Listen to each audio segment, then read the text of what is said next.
Hello नमस्कार साथियों, Radhe Radhe, good evening. मैं राहुल चौधरी उत्कर्ष परिवार में आप सभी का बहुत बहुत स्वागत, अभिनंदन, इस्तेकबाल करता हूं। कैसे मेरे प्यारे साथियों, उम्मीद करता हूं आप सभी बहुत अच्छे होंगे, स्वस्थ होंगे और अभी अभी क्लास में व्यस्त भी होने के लिए जा रहे हैं। तो आइएगा साथियों, इस होली के रंग पर होली भरे क्वेश्चनों को हम लोग करते हैं, रंग भरे क्वेश्चनों की श्रृंखला को लेकर के चलते हैं। जैसा कि आपको पता है कि आपका ये त्यौहार काफ़ी अच्छे से व्यतीत हो रहा है, काफ़ी अच्छे से आप लोग इसमें एंजॉय कर रहे हैं। तो आइएगा उसी मुहिम में हम भी एंजॉय करते हैं अपने प्रश्नों के साथ में। साथियों, एक बार जो भी बच्चे जुड़ते जा रहे हैं वो सेशन को शेयर कर दीजिएगा, और जो भी बच्चे जुड़ रहे हैं वो सेशन को लाइक भी कर दीजिएगा। ये लाइक और शेयर ही आपका जो है मुझे अगली वीडियो के लिए भी मोटिवेशन देता है। तो क्यों ना आप इसको मिल करके शेयर करें और भी बच्चों को जोड़ें, जिन्हें जानते हैं उनको भी और जिनको नहीं जानते उनको भी। चलते हैं आज के पहले प्रश्न की ओर। माँ सरस्वती का नाम लेते हुए माता रानी हमको ऐसा ज्ञान दें और ऐसी ज्ञान की ज्योति प्रदान करें जो हमारे फ्यूचर को, हमारे सपनों को साकार बनाए। चलते हैं भैया, पहला प्रश्न आपका। काफी प्यारे से प्रश्नों को लेकर के हम लोग चर्चा में रखेंगे और क्वेश्चंस का आंसर आप लोग देते रहिएगा और चलते रहिएगा भाई आगे की चीजों को लेकर के। तो प्रश्न जो है आपके सामने है, क्या क्वेश्चन दिया हुआ है कि ए बी रक्त समूह में, ए बी रक्त समूह की बात कर रहा है मेरे भैया, ए बी रक्त समूह में क्या नहीं होता है, ये आपसे प्रश्न पूछा जा रहा है। आंसर करके बताइएगा। आप सभी को पता है कि ए बी रक्त समूह जो होता है, जरा देखिएगा क्या आंसर होगा बेटा इसका। अगर मैं ब्लड ग्रुप की बात करता हूं तो देखो, जो ब्लड ग्रुप होते हैं ना, अगर मैं ब्लड ग्रुप की बात करूं मेरे भाई, तो ये जो ब्लड ग्रुप है ना, ब्लड ग्रुप की खोज 1900 में 1900 ईस्वी में सन में की गई थी। और ये खोज करने वाले कार्ल लैंड स्टीनर नाम के वैज्ञानिक थे। कार्ल लैंड स्टीनर नामक वैज्ञानिक थे मेरे भैया। इन्होंने ब्लड ग्रुप ए, बी और ए बी ओ की खोज की थी मेरे भैया। लेकिन ए बी रक्त समूह की अगर मैं बात करता हूं तो डेकस्टली नाम के एक वैज्ञानिक थे। डेकस्टली साहब ने ए बी रक्त समूह की खोज की थी। अच्छा, याद रखेंगे कि जो ओ नेगेटिव होता है, इससे हम लोग क्या कहते हैं मेरे भैया, ओ नेगेटिव ब्लड ग्रुप की मैं बात करूं, इसे सर्वदाता के नाम से जाना जाता है, सर्वदाता बोला जाता है। वहीं पर ए बी पॉजिटिव की अगर मैं लोग बात करूं आपसे, तो मेरे भैया इसे सर्वग्राही कहा जाता है। क्या कहा जाएगा? सर्वग्राही कहा जाता है। तो आपने क्या देखा, ओ नेगेटिव को सर्वदाता और ए बी पॉजिटिव को सर्वग्राही। यहां पर क्यों बोला जाता है? क्योंकि इसमें मेरे भाई कोई भी एंटीबॉडी नहीं पाया जाता, इसमें एंटीबॉडी नहीं होता है, इसीलिए हम लोग क्या कहते हैं, इसे सर्वग्राही कहते हैं। तो यहां पर आपका जो सही प्रश्न का उत्तर होगा मेरे भाइयों, option number B is the correct here. यहां पर आपके प्रश्न का उत्तर क्या हो जाएगा? Option number B is the correct. चलो अगला क्वेश्चन देखेंगे भाई। निम्नलिखित में से किसके साथ वैज्ञानिक नामों के साथ मिलान करिएगा। अब एक दूसरे से क्या करना है मेरे भैया, आपको नामों का मिलान करना है एक दूसरे से, और एक दूसरे में हम देखेंगे कि क्या इसका मिलान होगा। आंसर करके बताइएगा फटाफट से मेरे साथियों, क्या इसका उत्तर हो जाएगा मेरे भैया, क्या इसका उत्तर हो जाएगा? एक बार आंसर करिएगा फटाफट से।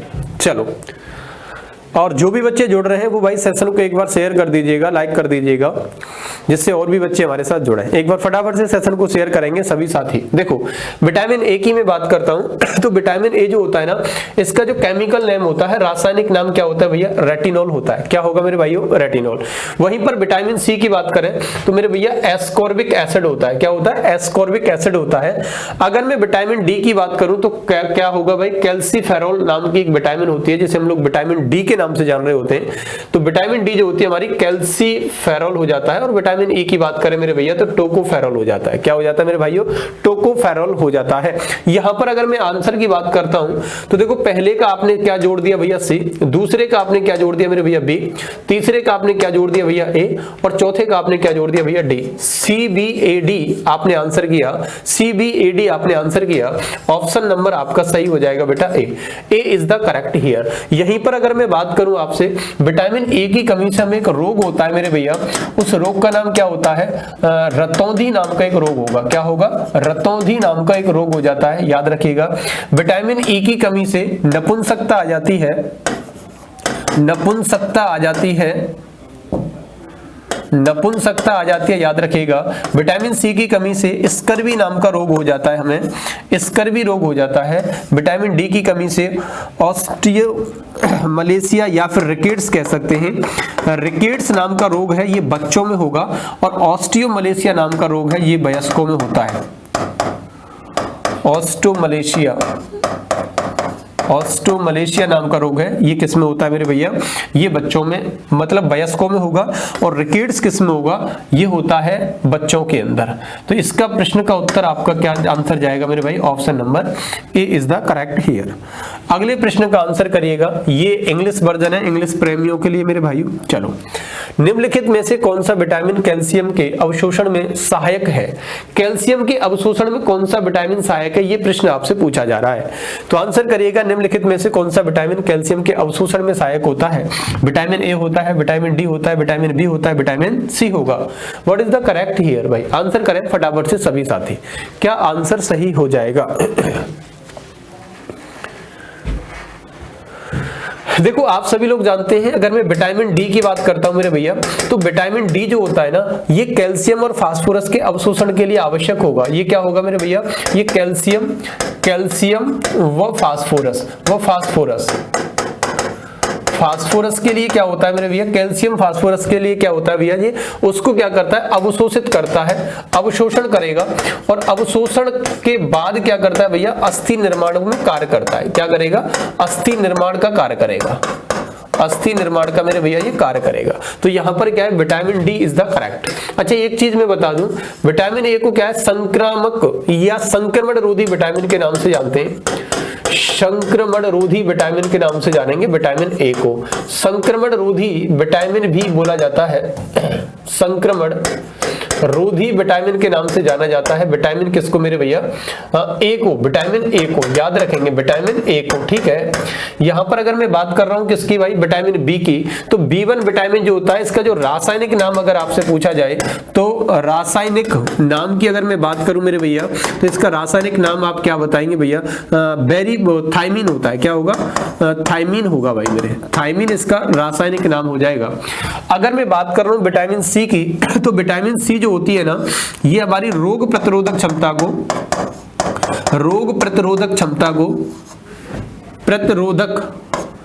क्षमता को क्या करती है भैया, क्षमता को बढ़ाने का कार्य करती है। ये भैया हमारी जनन क्षमता को बढ़ाने का कार्य करती है, जनन क्षमता को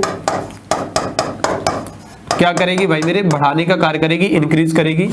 विटामिन जो सी होता है, ये घावों को भरने वाली विटामिन भी बोला जाता है इसे, घाव भरने वाली है ना, घाव भरने वाली विटामिन भी कहलाती है।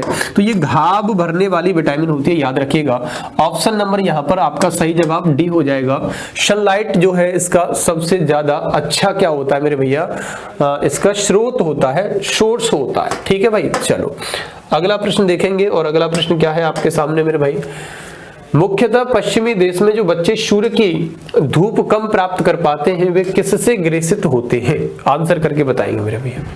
पश्चिमी देशों की बात हो रही है, वहां पर सूर्य की कमी जो है काफी मोस्ट इंपोर्टेंट पॉइंट्स है, याद रखिएगा इस बात को।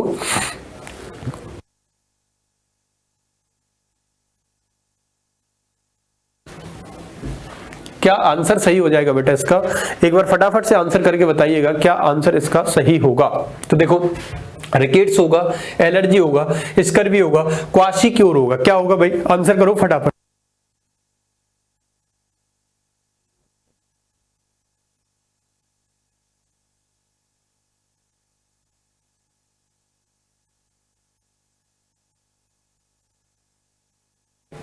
देखेंगे यहां पर कि जो सूर्य का प्रकाश होता है ना, प्रातःकालीन सूर्य का जो प्रकाश होता है, प्रातःकालीन सूर्य के प्रकाश की अगर मैं बात करूं, सूर्य का जो प्रकाश होगा मेरे भैया, इस सूर्य के प्रकाश को देखें तो इससे क्या मिलता है, विटामिन डी प्राप्त होता है। क्या होता है, विटामिन डी।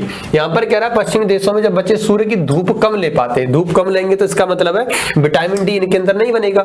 और बच्चों के अंदर जो विटामिन डी की कमी से जो रोग होता है ना, बच्चों में विटामिन डी की अगर कमी आ जाती है तो कौन सा रोग हो जाता है मेरे भाई, रिकेट्स नाम का रोग हो जाएगा। क्या रोग हो जाता है मेरे भैया, रिकेट्स नाम का रोग हो जाता है। और सूर्य का प्रकाश विटामिन डी के लिए आवश्यक होता है, तो वो किससे हो जाएंगे मेरे भैया, रिकेट्स नामक रोग से बच्चे क्या होते हैं भाई, ग्रसित हो जाएंगे।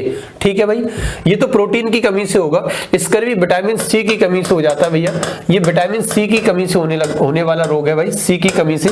ठीक है, यहां पर आंसर क्या हो जाएगा आपका, option number A is the correct. अरे समझ में आ रहा है ना इतना सा भाई, एक बार बताइएगा फटाफट से, समझ में सब कुछ आ रहा है ना अच्छे से। चलो बहुत बढ़िया, अगला प्रश्न देखिएगा। अगला प्रश्न क्या है, बोन्यूक्लिक एसिड आरएनए में निम्नलिखित में से कौन सा नाइट्रोजन युक्त क्षार उपस्थित नहीं होता। देखो आरएनए की बात कर रहा है ना, आरएनए की बात कर रहा है, मैं डीएनए की बात कर रहा हूं यहां पर। देखो डीएनए और एक आ जाओ आरएनए, इन दोनों की बात करते हैं। आरएनए और डीएनए में क्या है, 3-4 प्रकार के नाइट्रोजन बेस्ड क्षार पाए जाते हैं, है ना। अब कौन कौन से क्षार होंगे वो समझो। यहां पर पहला होता है भैया एडिनिन, एडिनिन नाम का एक क्षार होता है। दूसरा होता है मेरे भैया थायमीन, क्या होगा जो है थायमीन नाम का एक क्षार होता है। तीसरा यहाँ पर कौन सा होता है मेरे भैया, साइटोसिन होता है, क्या होगा साइटोसिन होगा। और चौथा जो होता है मेरे भाई यहाँ पर क्या होता है, ग्वानिन होता है, ग्वानिन होता है। तो कहने का मतलब है कि ये 4 इसमें पाए जाएंगे। इसमें देखें तो देखो एक होगा एडिनिन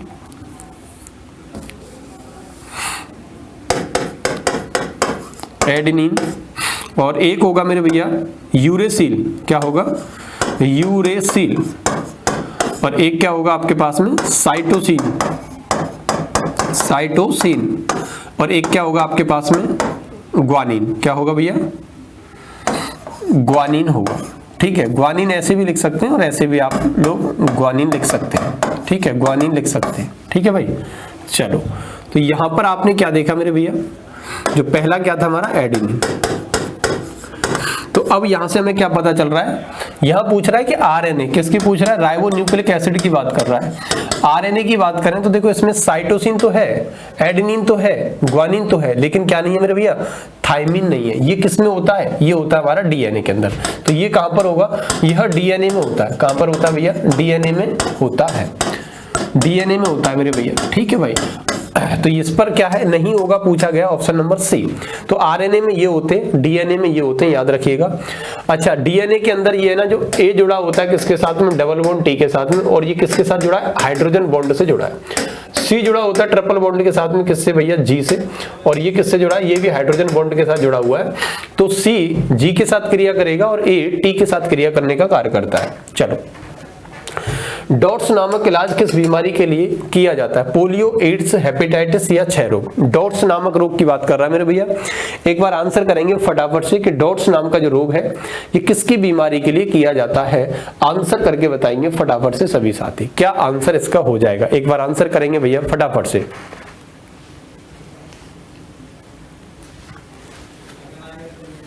चलो, क्या आंसर हो जाएगा मेरे भैया, क्या आंसर हो जाएगा इसका, एक बार आंसर करिएगा। चलो,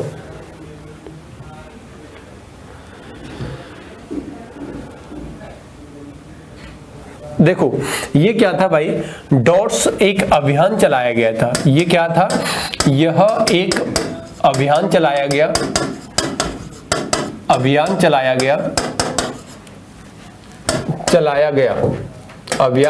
गया है ना। डॉट्स का मतलब होता है directly observe treatment short course. इसमें क्या है, और ये टीबी और मेरे भैया क्षय रोग। अब ये जो है ना,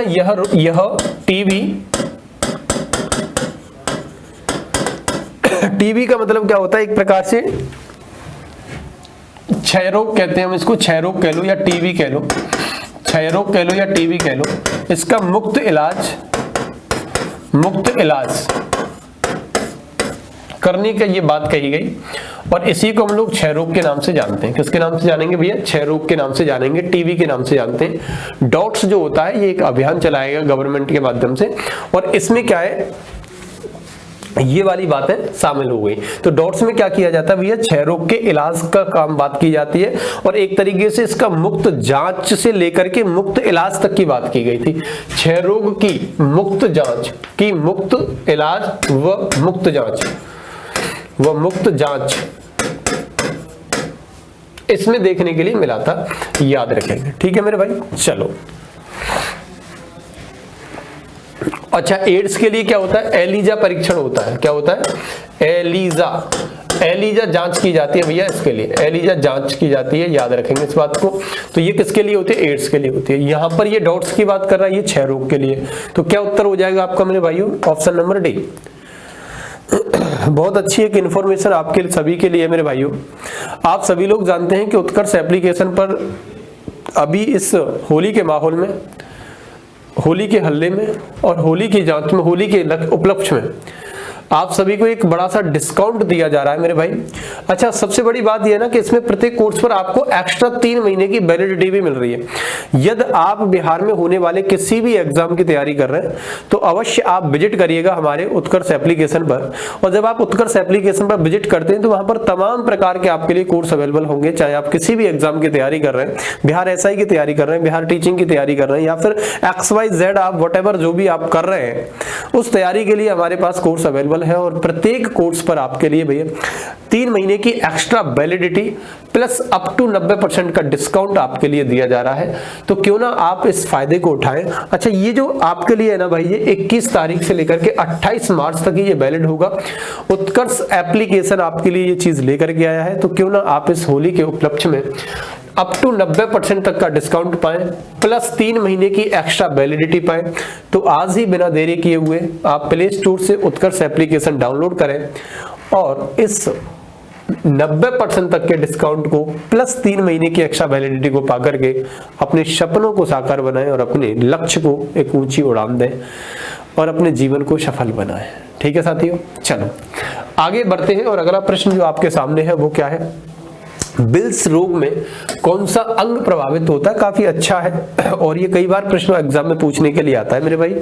ये SSC टायर फर्स्ट वाले एग्जाम में देखने के लिए मिला था ये वाला जो क्वेश्चन है आपको, और 2016 में भी आया था। ये थर्ड पाली जो हुई थी, 3 पालियों में पेपर हुआ था वहां पर। तो ये बिल्स रोग जो होता है ना, ये बिल्स रोग जो है ये किस अंग को प्रभावित करता है, ये बात कही जा रही है। चलो भैया आंसर करके बताएंगे क्या आंसर इसका सही होगा।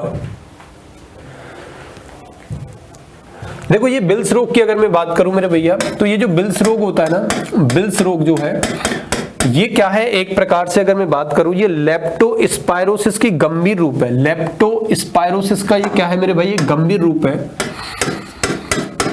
लेप्टोस्पायरोसिस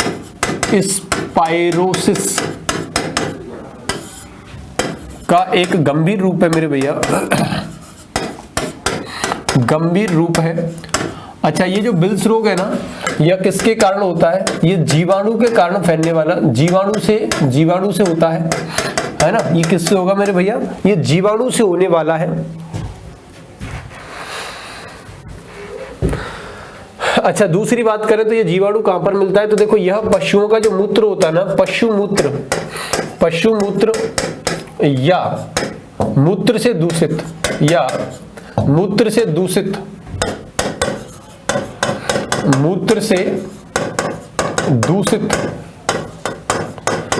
जल से फैलता है ना। आप लोगों ने देखा होगा। और अगर हम बिल्स रोग की बात करते हैं तो ये पशुओं के मूत्र के अंदर जो गंध है, मूत्र है, अगर आप पशुओं के साथ सो रहे हैं और पशुओं के साथ सोने के साथ साथ क्या होता है मेरे भाई, जो मूत्र है उसका वो आपके ऊपर आ रहा है और वो आपकी बॉडी के अंदर जा रहा है, तो उससे क्या होता है, ये रोग देखने के लिए मिल जाता है आपको, जिसे हम बिल्स रोग कहते हैं। और इस रोग में किडनी हमारी जो होती है ना मेरे भैया, ये प्रभावित होती है। क्या होती है भाई, किडनी हमारी इस रोग में प्रभावित होती है। तो आप लोगों को याद रखना है कि जो बिल्स रोग होगा ये पशुओं के मूत्र से, या उस मूत्र बहकर के जिस पानी में आ रहा है और उस पानी के हम संपर्क में आ रहे हैं, तो क्या होता है भाई, ये चीजें जीवाणु वगैरह उसमें आ जाता है और इस जीवाणु के संक्रमण से क्या है, ये हो जाता है। ठीक है भाई, मनुष्य को संक्रमित कर देगा, ये याद रखिएगा। ठीक, चलो ठीक है भाई। तो ऐसा नहीं है कि पानी, भोजन भी है और मिट्टी भी है जो पशुओं के संपर्क में अगर उनके अंदर हो रहा है तो उन संक्रामक पशुओं के अंदर से आपके अंदर फैलने के इसके चांस हो जाते हैं। किडनी रोग, इसमें किडनी जो है प्रभावित होता है। जो जीवाणु प्रकाश का उपयोग कर ऊर्जा उत्पन्न करते हैं उन्हें के रूप में जाना जाता है भैया। जो जीवाणु प्रकाश का उपयोग करके ऊर्जा उत्पन्न करते हैं उन्हें के रूप में जाना जाता है। कीमोलिथोट्रॉप्स कहा जाता है, ओलिगोट्रॉप्स कहा जाता है, बैक्टीरिया कहा जाता है, या फोटोऑटोट्रॉप्स कहा जाता है भैया। ये तो प्रश्न का उत्तर सभी बच्चे दे देंगे, मैं पूरी उम्मीद कर रहा हूं कि आप सभी इस प्रश्न का उत्तर अच्छे तरीके से आप लोग दे सकते हैं। तो कहने का मतलब है कि ऐसे जीवाणु जो प्रकाश संश्लेषण की क्रिया के द्वारा अपना भोजन उत्पन्न कर रहे हैं, स्वयं से अपना भोजन उत्पन्न कर रहे हैं मेरे भाई, तो कौन से जीवाणु होंगे जो स्वयं से अपना भोजन उत्पन्न करके इसका क्या कर रहे हैं मेरे भैया, अपना भोजन बना ले रहे हैं। उन्हें क्या नाम दिया गया है? फोटो ऑटोट्रॉफ्स के नाम से जाना जाता है। ऑप्शन नंबर आपका भैया डी यहाँ पर क्या हो जाएगा, फोटो ऑटोट्रॉफ्स आपका करेक्ट आंसर होगा, ऑप्शन नंबर डी। ठीक है भाई मेरे, चलो तो एक बार फटाफट से सेशन को शेयर करें सभी साथी, है ना। फिर होली में उड़े रे गुलाल, तो खूब सारे गुलाल के साथ होली मनाएंगे अच्छी तरीके से। ठीक है, तो एक बार सेशन को देखो, समझो और फील करो इसको भाई, बहुत अच्छा सेशन है। सोचा कि कुछ तो आपके लिए हो जाए होली पर, तो काफ़ी बेहतरीन ये प्रश्न आपके सामने हैं। तो मैं उम्मीद कर रहा हूँ कि आपको बहुत अच्छे से चीज़ें समझ में आ रही हैं, और आ रही हैं तो आप लोग भी क्या करेंगे मेरे भैया, इनको और भी बच्चों तक पहुँचाएंगे जिससे उन लोगों की भी समझ में आए। निम्नलिखित में से कौन सा परजीवी मस्तिष्क पुटी का कारण हो सकता है? मस्तिष्क पुटी का कारण हो सकता है भाई, आंसर करके बताइएगा क्या इसका सही उत्तर हो जाएगा मेरे भाई। चलो भाई,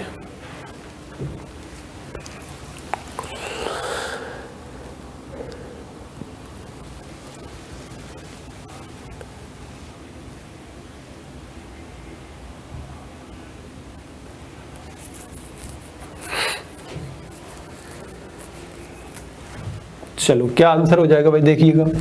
ये जो है ना हमारे पास में क्या दिया है, प्लाज्मोडियम फैल्सीफेरम जो होता है, ये तो एक जीव पर जो है हमारा प्रोटोजोआ होता है। नाइग्लेरिया फॉबलेरी, देखो नाइग्लेरिया फॉबलेरी होगा, यही आंसर इसका सही होगा। नाइग्लेरिया फॉबलेरी नाम का ये क्या होता है, एक प्रकार से अगर हम लोग इसकी बात करें तो ये क्या है, एक मस्तिष्क बक्षी अमीबा होता है भैया। ये क्या होगा, यह मस्तिष्क बक्षी अमीबा होता है, बक्षी अमीबा होता है, याद रखेंगे, मस्तिष्क बक्षी अमीबा होता है, याद रखेंगे इस बात को मेरे भाइयों, मस्तिष्क बक्षी अमीबा होता है। और ये क्या है, इसी को हम लोग कहते हैं क्या, परजीवी मस्तिष्क पुट का कारण। ऑप्शन नंबर क्या हो जाएगा मेरे भैया, बी आपका यहाँ पर सही उत्तर हो जाएगा। ठीक है भैया, चलो अगला प्रश्न देखिएगा। निम्नलिखित में से पोलियो की बीमारी होने के कारण क्या हो सकता है? पोलियो की बीमारी वायरस से होती है क्या, मच्छर से होती है क्या, तिलचट्टे से होती है क्या, बैक्टीरिया से होती है? कितनी बार पढ़ाऊं मैंने कहा था PAR के याद कर लो, पार्क में PC का डीजे याद कर लो, PC का डीजे आप लोग याद कर लो भाई, आपको विषाणु से होने वाले रोगों का पता चल जाएगा। प से पोलियो याद कर लेंगे आप लोग, A से एड्स याद कर लेंगे मेरे भैया, R से रेबीज याद कर लेंगे, और वहीं पर K से आप लोग खसरा याद कर लेंगे, और P से आप लोगों को पीलिया याद कर लेना है, पीलिया याद कर लेना है, C से आपको चेचक याद कर लेना है, D से आपको डेंगू याद कर लेना है, J से आपको जुकाम याद कर लेना है। तो क्या आंसर यहाँ पर देखने के लिए मिल रहा है आपको मेरे भाई? ये सारे के सारे जो रोग आपने देखे, ये सारे के सारे रोग आपने जो देखे मेरे भैया, ये सारे के सारे रोग विषाणु से होने वाले हैं। किससे? वायरस से होने वाले रोग है मेरे भैया। देखो पोलियो की बात कर रहा है, पोलियो P से पोलियो पहले पर ही है, तो ये किससे हुआ? ये वायरस से होने वाला रोग हो गया मेरे भाई। ऑप्शन आपका C करेक्ट हो जाएगा। ठीक है, तो पोलियो, एड्स, रेबीज, खसरा, पीलिया, चेचक, डेंगू, जुकाम, ये सारे के सारे वायरस संबंधी रोग होते हैं, जैसा कि आप लोग देख रहे हैं। अगले प्रश्न की ओर चर्चा करते हैं। तो लोहमयता एक रोग है जो श्वास के साथ निम्नलिखित में से क्या अंदर लेने से होता है भैया? सिलिका धूल, लोह धूल, जस्ता जिंक धूल, या फिर कोयला धूल? आंसर करके बताइएगा। लोहमयता जो रोग होता है वो किसके अंदर लेने से होता है, बताइएगा फटाफट से। ये एक प्रकार से अगर मैं बात करूं ना, ये जो लोहमयता जो होता है ना भैया, ये लोहमयता जो रोग होता है, यह क्या है? ये वायु प्रदूषण का दुष्प्रभाव होता है। ये वायु प्रदूषण का क्या है, ये एक प्रकार से मैं कहूंगा तो दुष्परिणाम होता है मेरे भाई, है ना,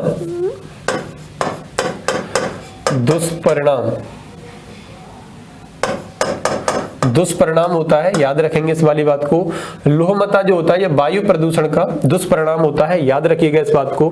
अच्छा, इसमें वायु के साथ साथ जब लोह के कण जाने लगते हैं तो लोहमयता नाम का रोग देखने के लिए आपको मिलेगा। क्लियर है ना आप सबका भाई? अरे क्लियर हुआ कि नहीं, इतना सा बताएंगे एक बार। तो आंसर आपका यहाँ पर क्या हो जाएगा मेरे भाई? B is the correct here. ठीक है भाई। तो जब आप श्वसन क्रिया कर रहे हैं और वायु के अंदर जो लोहे के जो अणु होते हैं वो अणु हमारी श्वसन क्रिया में अंदर चले जा रहे हैं, तो उसी से क्या है ये रोग देखने के लिए मिल जाता है मेरे भाइयों। ठीक है भाई, क्लियर है ना? चलो आंसर साथ के साथ आप लोग करते रहिएगा प्रॉपर तरीके से। ठीक है, अगले प्रश्न को हम लोग देखेंगे और सेशन को भाई शेयर भी आप लोग कर दीजिएगा, ये आपकी जिम्मेवारी बनती है, तो इसको आप लोग अवश्य करिएगा। ठीक, चलो यहाँ पर क्या दिया हुआ है? निम्नलिखित में से कौन सा रोग पानी के प्रदूषण द्वारा होता है? देखो हैजा है क्या, टाइफाइड है क्या, दस्त है क्या, या दमा है मेरे भैया? कौन सा रोग पानी के प्रदूषण के कारण होगा मेरे भाई? आंसर करके बताइए। निम्नलिखित में से कौन सा पानी प्रदूषण के द्वारा, अच्छा के द्वारा नहीं होता है पूछ रहा है ना। चलो बहुत बढ़िया बात कह दी इसने, नहीं तो हम तो कंफ्यूज ही हो जाते कि क्या है, नहीं पूछा गया भाई। आंसर करके बताएंगे क्या होगा। देखो आप सभी लोग जानते हैं कि जो हैजा नाम का जो है ना, ये क्लोरेला जिसे हम लोग कह रहे हैं, हैजा कह रहे हैं, ये किससे होता है आपको पता होगा। टाइफाइड व दस्त की अगर मैं बात करूं तो ये सारे के सारे रोग ऐसे हैं पानी के प्रदूषण के कारण होते हैं। कौन सा? दस्त ले लो, टाइफाइड ले लो और हैजा ले लो। ये सारे के सारे किसके कारण होते हैं मेरे भैया? ये सारे के सारे किसके कारण होते हैं मेरे भाई? तो ये होते हैं टाइफाइड, दस्त और हैजा, ये किसके कारण होते हैं? तो ये होते हैं जल प्रदूषण के कारण। ये जल या प्रदूषित जल के कारण। किसके कारण? प्रदूषित जल के कारण।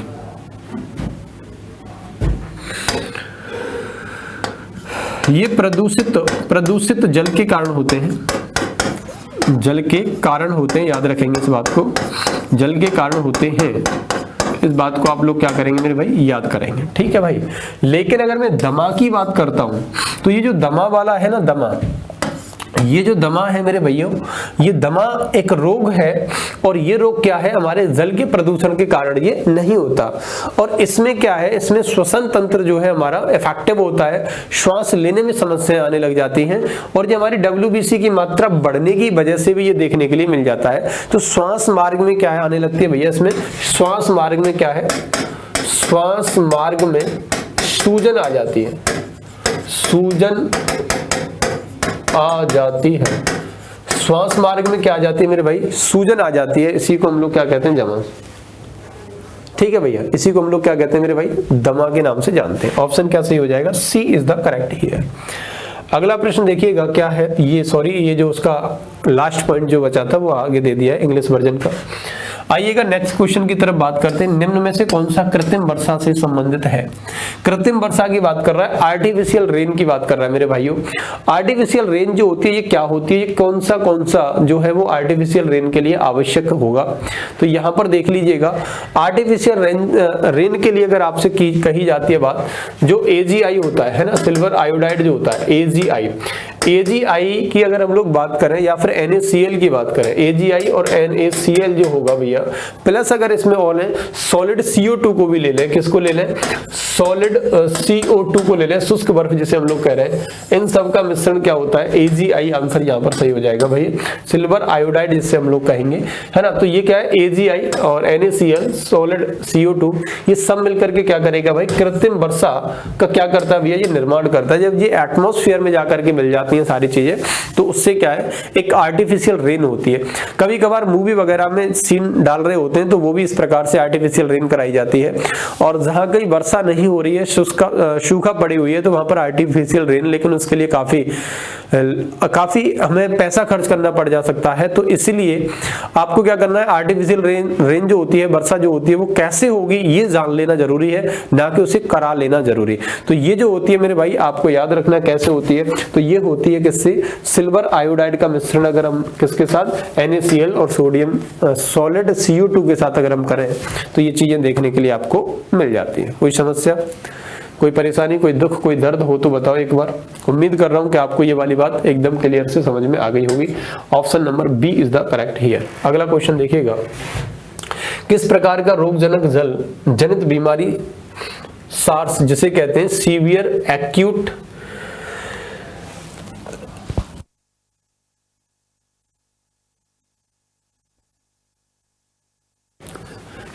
एक्यूट रेस्पिरेटरी सिंड्रोम, जो हमारा सार्स होता है, सीवियर एक्यूट रेस्पिरेटरी सिंड्रोम जो होता है, का कारण बनता है। ये प्रश्न आपसे पूछा जा रहा है। वायरस बनता है क्या, परजीवी बनता है क्या, या प्रोटोजोआ होता है, या बैक्टीरिया होता है? What is the correct here? एक बार आंसर करेंगे सभी साथी कि इस प्रश्न का उत्तर क्या हो जाएगा मेरे भाई, जल्दी से आंसर कर दीजिएगा। चलो भैया देखो, ये जो होता है ना हमारा सार्स जो है, ये सार्स नाम का जो रोग है ना मेरे भैया, ये विषाणु के द्वारा होता है। किससे? विषाणु द्वारा होता है, याद रखेंगे।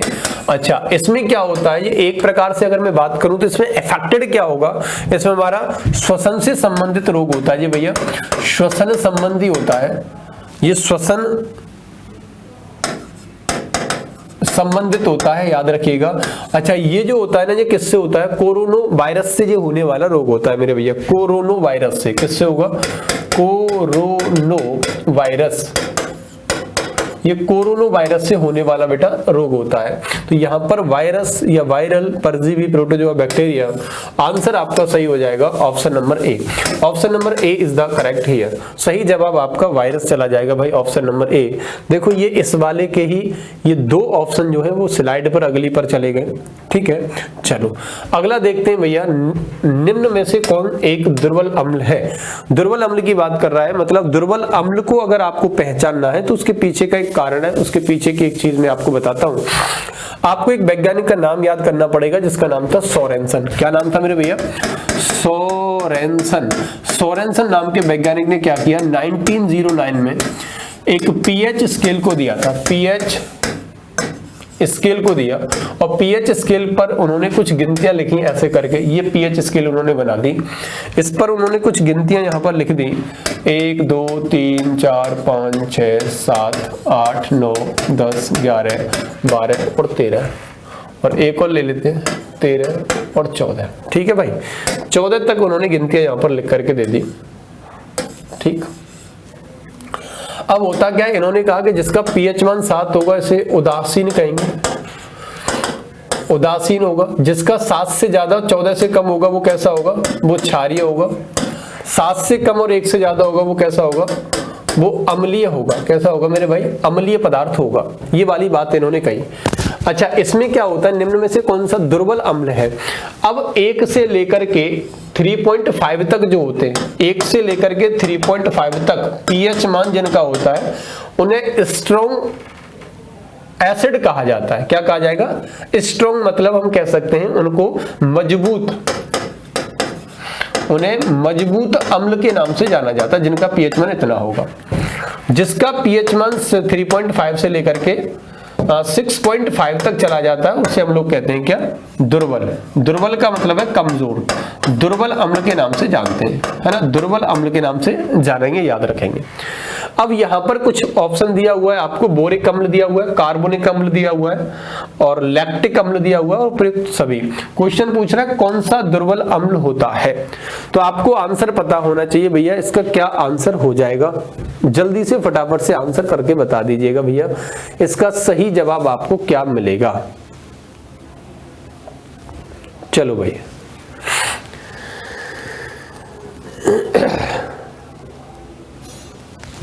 अच्छा एक बात बताओ, जो स्ट्रॉन्ग एसिड होगा क्या आप उसको पी लेंगे? नहीं पी सकते ना। लेकिन आप लोग किसको पीते हैं भाई? सोडा वाटर को तो पीते हैं ना। तो देखो जो सोडा वाटर होता है ना, सोडा वाटर में क्या पाया जाता है भैया? उसमें कार्बोनिक एसिड पाया जाता है सोडा वाटर में। तो ये किसमें पाया जाएगा भाई? ये सोडा वाटर में पाया जाता है। किसमें? सोडा वाटर में पाया जाता है। अच्छा आपको पता है आप लोग क्या पीते हैं भाई? कोको कोला पी रहे हैं, तो ये कोको कोला में भी पाया जाता है।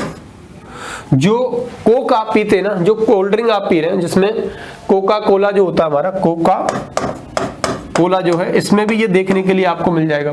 अच्छा ये बताओ, जो बोरिक अम्ल होता है, जो आई ड्रॉप वगैरह आपने देखी होगी आंखों में, तो उसमें आई ड्रॉप में क्या है, ये बोरिक एसिड पाया जाता है। तो आई ड्रॉप्स में ये पाया जाएगा, याद रखिएगा। ये किसमें होगा भाई? आई ड्रॉप।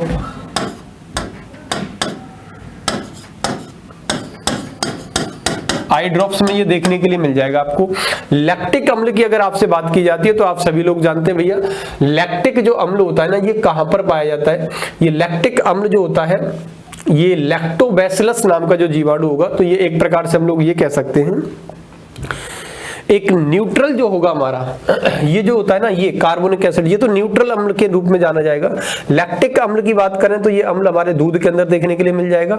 अब प्रश्न का आंसर क्या करें, तो ये भी आप लोग पी रहे हैं, ये भी पी रहे हैं, ये भी पी रहे हैं, तो आंसर क्या हो जाएगा, option number all D is the correct here. सही जवाब आपका यहाँ पर क्या हो जाएगा मेरे भाई, ऑल हो जाएगा, है ना, है ना, ऑल हो जाएगा। तो ये सारे के सारे एक प्रकार से हम लोग कहें तो ये नेचुरल हम कह सकते हैं, या फिर हम कहेंगे क्या ये नेचुरल एसिड होते हैं भैया, सारे के सारे क्या है, नेचुरल एसिड होंगे। याद रखेंगे इस वाली बात को, क्या हो जाएंगे मेरे भैया, नेचुरल एसिड हो जाएंगे। ठीक है भैया, आगे बढ़े।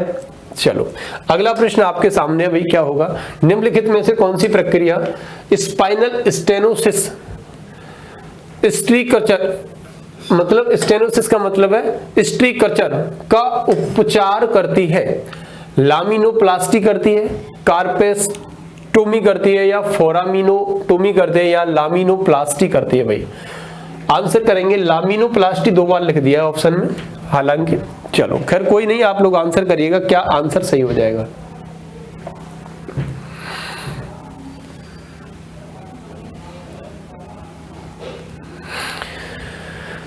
देखो एक हमारे साथ में एक बीमारी होती है, वो बीमारी क्या है, जैसे कि आपने देखा यहाँ पर क्या स्टेनोसिस जो है, इसमें क्या होता है, जो हमारी तंत्रिकाएं होती हैं, या फिर मैं बात करता हूं ये ऐसी अवस्था होती है जिसमें स्पाइनल कैनाल जो है ना वो संकुचित हो जाता है। इसमें क्या होता है भैया, इसमें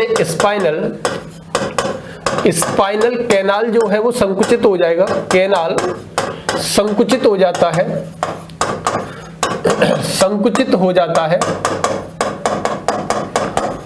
संकुचित हो जाता है, और हमारी बैक में क्या होता है भैया, और हमारी पीठ में दर्द होने लगता है, पीठ में दर्द होने लगता है। उसी अवस्था को हम लोग क्या कहते हैं मेरे भैया, स्पाइनोस्टेनोसिस के नाम से जानते हैं। और इस स्पाइनोस्टेनोसिस की समस्या उत्पन्न जब हो जाती है ना, और तंत्रिका संबंधी समस्याएं भी इसमें उत्पन्न हो जाती है ना, तो इसके शल्य चिकित्सा क्रिया की जाती है, और जिसमें क्या होता है भैया, लेमिनोप्लास्टी, एक शल्य चिकित्सा की जाती है। तो लेमिनोप्लास्टी एक शल्य चिकित्सा होगी जिससे इसको सही किया जाएगा। ऑप्शन यहां पर आप लोग क्या बता देंगे मेरे भैया, लामिनोप्लास्टी। देखो ऑप्शन नंबर चाहे तो डी सही कर लो आप लोग, चाहे भैया आप ए सही कर लो, क्योंकि दोनों एक ही दे दिए, तो इसके लिए आपको बिल्कुल भी चिंतित नहीं होना, बिल्कुल भी आपको बेटा परेशान नहीं होना। उम्मीद कर रहा हूं कि ये वाली बात आपको यहां तक एकदम क्लियरली समझ में आ गई होगी। चलो अगले प्रश्न की ओर चर्चा करते हैं, और अगला प्रश्न क्या है वो देखेंगे। वर्णांध व्यक्ति किन रंगों में भेद नहीं कर पाता है, काले और पीले में, लाल और हरे में, पीले और सफेद में, हरे और नीले में। वर्णांध की बात हो रही है, वर्णांध का मतलब होता है मेरे भाइयों कलर ब्लाइंडनेस की बात हो रही है। और कलर ब्लाइंडनेस का मतलब क्या होता है भाई, जिसकी आंखों के माध्यम से क्या नहीं दिखाई दे रहा हो, उसको मेरे भैया लाल और हरे रंग की पहचान नहीं हो पा रही हो। याद रखेंगे महिलाएं जो होती है ना, महिलाएं जो होंगी मेरे भैया, जो महिला होती है, महिला क्या होती है, इसकी वाहक होती है, वाहक होंगी। लेकिन जो पुरुष होते हैं, मेल होते हैं, जो पुरुष होते हैं वो क्या है, कलर ब्लाइंडनेस होते हैं, या फिर वर्णांध होते हैं, वर्णांध होते हैं। ठीक है भाई, चलो आंसर क्या हो जाएगा, ऑप्शन नंबर बी आपका यहां पर करेक्ट आंसर देखने के लिए मिलेगा। निम्नलिखित में से कौन सा फोटोग्राफी से संबंधित है भैया, फोटोग्राफी से संबंध किसका है, एक बार आंसर करके बताइएगा। चलो भाई, कलर ब्लाइंडनेस को एक प्रकार से हम लोग बात करें तो भैया डाल्टोनिज्म के नाम से भी जाना जाता है। तो मैं उम्मीद कर रहा हूं कि ये बातें आपको बहुत अच्छे से समझ में आ रही होंगी, बहुत अच्छे तरीके से आप लोग चीजों को कवर भी कर रहे होंगे। चलो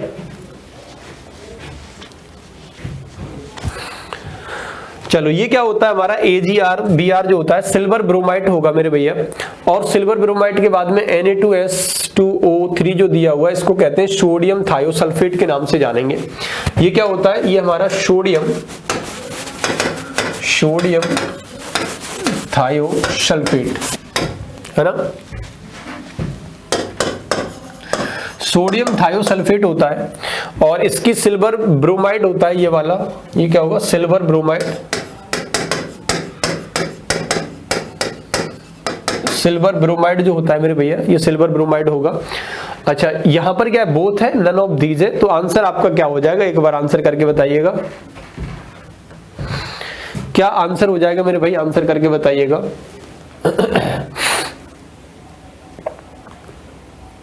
निम्न में से कौन सा फोटोग्राफी के रूप में यूज किया जाता है? तो भैया AgBr जो सिल्वर ब्रोमाइड होगा और हमारा सोडियम थायोसल्फेट होगा, दोनों में से किसका प्रयोग किया जाएगा? दोनों का किया जाएगा, क्या होगा? तो मेरे भाई इसके लिए आंसर क्या हो जाएगा? ऑप्शन नंबर दोनों ही सही हो जाएगा, याद रखिएगा। ठीक है भाई, चलो ठीक है। इन दोनों का एक प्रकार से हाइपो या हम कह सकते हैं कि फिक्स्ड सॉल्यूशन को लिया जाता है। इन दोनों का क्या होगा? एक हाइपो कह लो या फिर फिक्स्ड सॉल्यूशन की बात कर लेते हैं, तो इनका क्या है? हाइपो या फिर फिक्स्ड सॉल्यूशन लिया जाएगा भैया, है ना, फिक्स।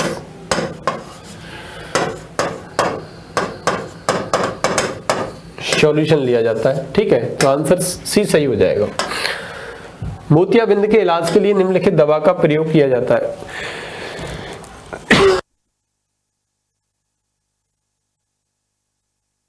इसका आंसर करेंगे सभी साथी फटाफट से कि मोतियाबिंद के इलाज के लिए किसका प्रयोग किया जाता है। एक बार आंसर करके बताइएगा मेरे भाइयों, क्या आंसर सही होगा। मोतियाबिंद के इलाज के लिए निम्न दवा का प्रयोग किया जाता है। फेनाडाइन का किया जाएगा, कीटोकोनाजोल का किया जाएगा, या लेटनोप्रोस्ट का किया जाएगा, या इबुप्रोफेन का किया जाता है। भैया जल्दी से आंसर करके बताएंगे किसका किया जाएगा। चलो देखो, मोतियाबिंद जो होता है ना, एक प्रकार से हम लोग बात करें इसे ग्लूकोमा के नाम से भी जानते हैं, ग्लूकोमा के नाम से भी जानते हैं मेरे भैया।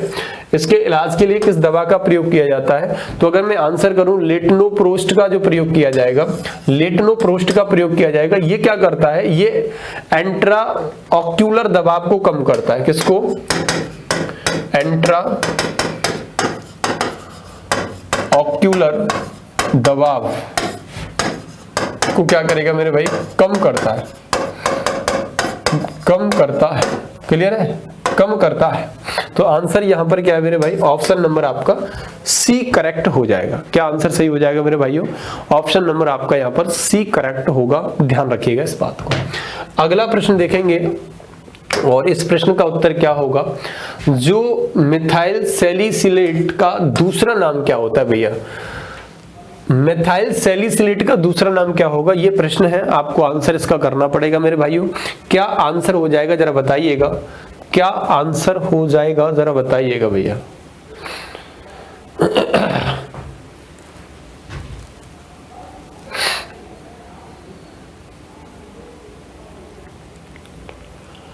चलो भाई, इस क्वेश्चन का आंसर बताइएगा, क्या आंसर होगा।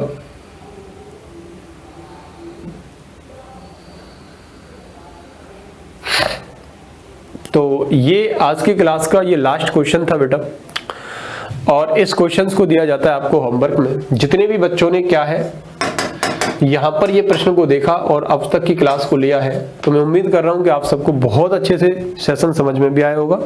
अच्छे से आप लोगों ने इसको डिस्कस किया है, और इस होली पर यही मेरी तरफ से आपके लिए एक मुहिम थी, एक छोटा सा सेशन था जिसको आपने बेहतर तरीके से समझा।